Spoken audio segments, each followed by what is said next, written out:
Hello, people of Earth and elsewhere. Welcome to the show where the content is spam and I am Crackers.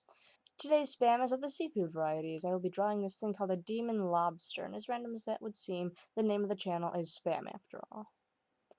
Now, the question is, where does an idea like this demon lobster come from? And to be honest, he's nothing new to me.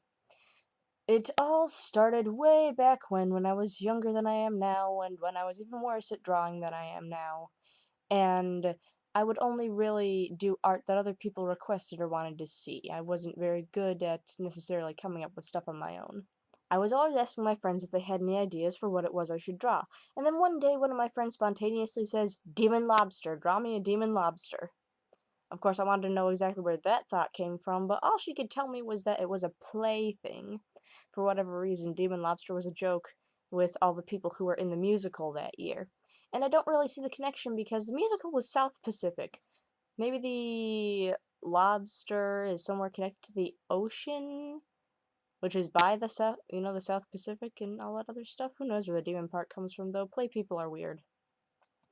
And on that note, I probably should have been in the play at some point, but I can't sing, so who cares? This is far better than the first draft on that note, because I actually drew this a couple of different times. The Demon Lobster originally was incredibly cartoony, and I wasn't exactly putting as much effort into it as I am now. I mean, look at this guy, he's turning out pretty well, isn't he? The closest thing you're gonna get to me, or at least to that original idea that I came up with, the cartoony version, is definitely the thumbnail on this video, or that intro picture with that little green blob. Yeah, that's what it used to look like. Yay, high school! That seems like so long ago now. And here comes the tedious line art again. We're on the computer now, and as you might have seen, there is a bit of an interesting background on this, which I modeled off of the original. There is a lobster on top of a flaming bus that probably has people in it, and it's attacking a city. Why? Because it just seems something like that a demon lobster would do. Now, that background isn't actually going to show up in the finished product because, well, I'm terrible at backgrounds, and me trying to put that into the computer at this point was something I just didn't want to do. Whoops, there I go being lazy again. It comes out pretty interesting in the end, though. Oh, lines, lines, lines. When it comes to the actual design of the lobster, I can't say that a ton of thought went into it. I was just kind of rolling with it at the time. As you can see, I still have some of the skeleton lines because I knew I didn't have to worry about erasing them by the time I actually finished this thing on the computer, because you wouldn't be seeing those. Maybe this flower-shaped thing on it, on the end of the tail, or the mustache I decided to give it spontaneously. I mean, it does. It looks enough like a lobster and this gigantic monster for it to be able to be what it is. A demon. However, the underside being all veiny like this was, again, my attempt to make it look a little more demonic, I suppose. And then there was a little bit of texturizing I made with the lines with all these little bumps, because, I mean, it's a lobster. It's not exactly like it's a perfectly smooth surface. And there are other things that I'm going to add as the coloring starts. Here we go. Once upon a time, I made this thing called a gem man, and he was substantially easier to cover than this big red blob. And why would that be? Because the gem man had just one color on top of another color and then other colors. Besides the eyes on the gem man, everything was basically the same color and texture versus this lobster, which is gonna have at least 2 or 3 different colors on it that hopefully will not be overlapping. I didn't want it to overlap because, well, it can be a problem. And I'm not gonna lie, I was really lackluster when it came to the coloring part because, in case you couldn't tell, look at how it's really messy. I went outside the lines a lot, but at this stage, where I'm just doing the first color, I can actually afford to do that because once I'm finished with it, I'm gonna be painting over it in certain places anyway, and cleaning up the outside lines. This next color comes from the idea that when I was Google searching lobsters for reference, I found the pictures of those blue lobsters that apparently exist. And yeah, I know, this color doesn't look blue at all. It's actually a purplish color. It looks nothing like a blue lobster, but I figure I'd add to that because, well, why not? Here comes the shadows, and unlike on the last one where I was just burning and dodging the shadows to make everything look have a little bit more depth and make it look glassy, I actually had to put individual shadows on different parts of this lobster. And this is the way that I usually do it when I have multiple colors. I just take a darker shade and then put them where I think the shadows would be. And I select the individual colors too so that I don't have to worry about them overlapping. It can be a little tedious and I have to be careful, especially on the main coloring, the initial coloring, because once you select it and if the colors are overlapping even underneath the line layer, then things can start to look messy again, but usually that's only if you look really, really close at it. The highlight on the lobster is incredibly light, and I'm sorry if nobody can see exactly what it is I'm doing right now. I might have chosen a brighter color if I known it would have looked like this on the screen, but oh well, if you can see it, then that means I did something right. And I shouldn't need to explain this, but I'm going to anyway. The fact that when I highlight things, it is just a lighter tone of the same red color that I was using. I'm not going to get very much closer to the eyes, but you didn't see me work on those. I literally threw 3 or 4 different colors into the eyeballs as I was making them, just because I've been having a lot of fun with colors lately, so that's why the eyeballs look like that. Very interesting to say the least. Okay, now I just get to smudge stuff up.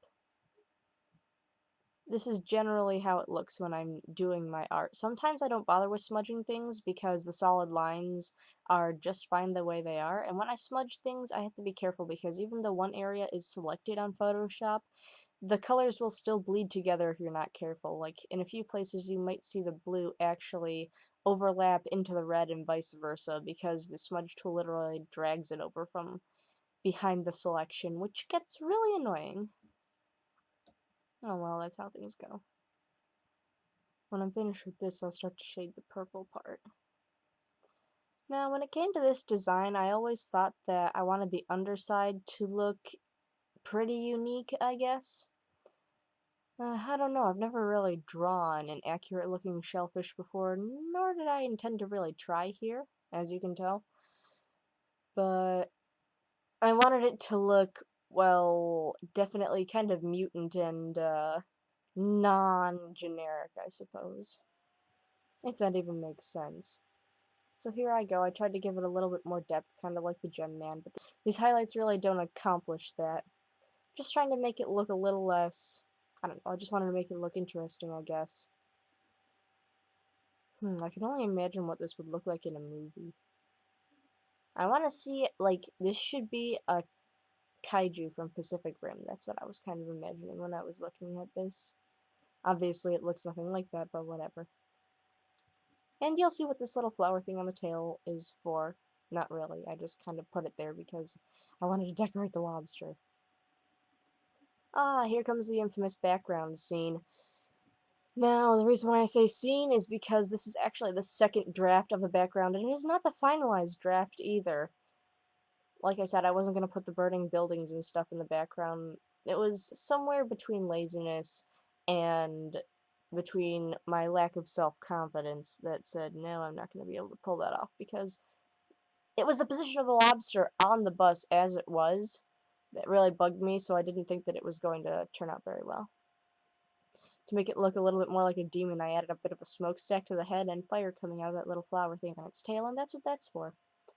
Then I got to have a little fun using the scratchy brush to make it look a little more gritty. There we go. I liked the effect that added too, because now it looks a little less flat. Though if you're looking at this on the computer, you might need to adjust the position of your screen, otherwise you won't be able to see it. Now let's completely delete the background entirely and start from scratch again. So if I wasn't going to use the burning city, I figured the lobster would just be coming back from his little city rampage escape, so now he's just going back to his home in the underworld. Hard to see. Well, I'm gonna go generic underworld look.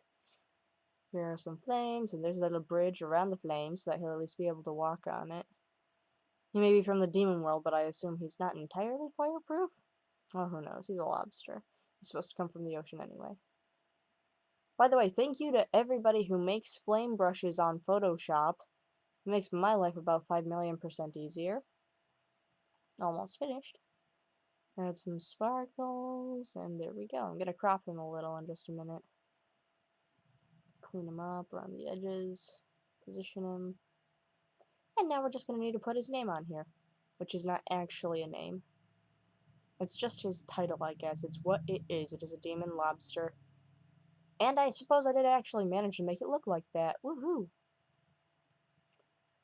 If anybody has any names for what I could call this guy, then I would really appreciate it, because he came out way better than I thought he would.